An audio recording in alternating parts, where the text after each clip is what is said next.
Hi, it's Colin Cowherd. I started The Volume to bring you some of the most authentic voices in sports. While you're here, make sure you hit subscribe. Thanks.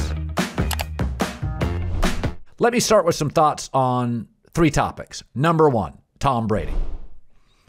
Many people pointed out when Adam Schefter and Jeff Darlington broke the story that Brady was retiring, that you can't trust the media, fake media doesn't know anything.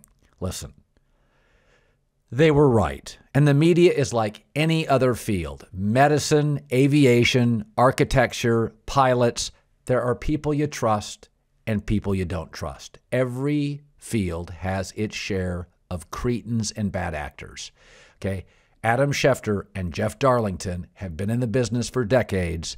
I would put them at the top of any list in terms of breaking stories. When you cry fake news, it doesn't make you sound informed. Schefter and Darlington bat about 98%. Now, I've had sources lie to me. In fact, I wouldn't even use the word lie. I've had sources pretend they know more than they do. We make mistakes. The IRS audits sometimes people and finds nothing.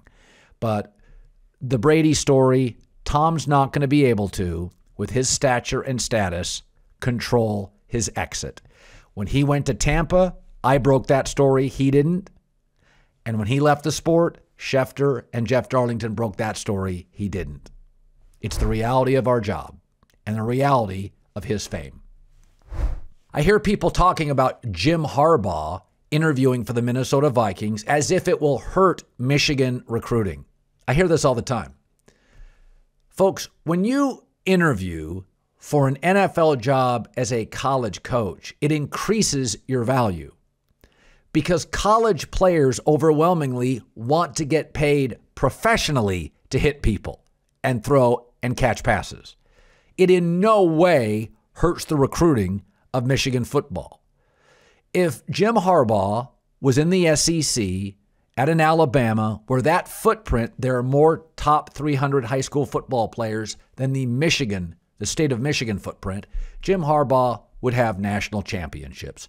He is a great coach, and when Pete Carroll was at USC, long before he left, he was hotly rumored to be interviewed or interviewing for multiple NFL jobs. Great people, and there aren't many in any field. Harbaugh is a great coach, professionally or collegiately. Great coaches, great doctors, great everything. People are seeking them out, whether they're employed or not.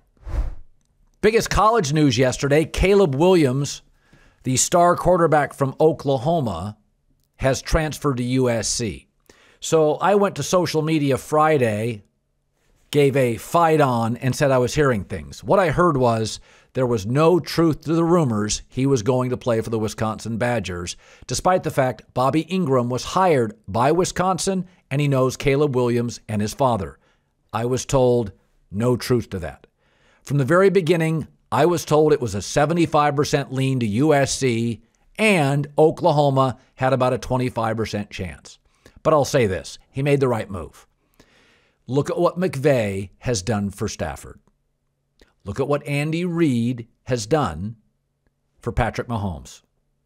If you look around the NFL at defensive players, their elevation and talent is not as directly tied to their defensive coordinator or coach. Quarterbacks, you're often as good as your head coach.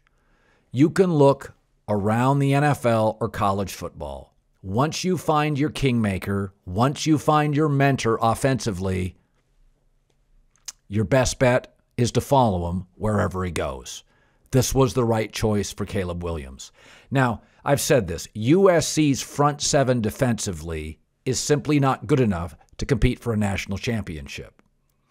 But people look at USC's 4 wins and 8-loss record last year and say, boy, they've got a long way to go.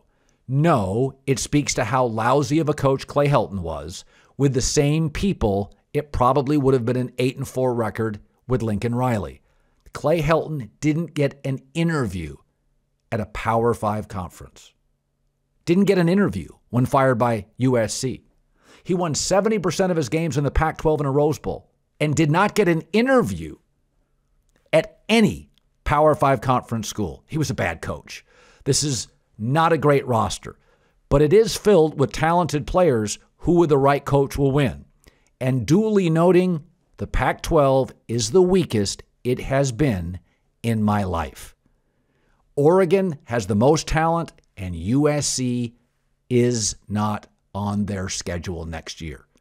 Offensively, the transfer portal has allowed USC to strengthen significantly in the last month. They will vie for the conference, and I'd be surprised if they don't win it.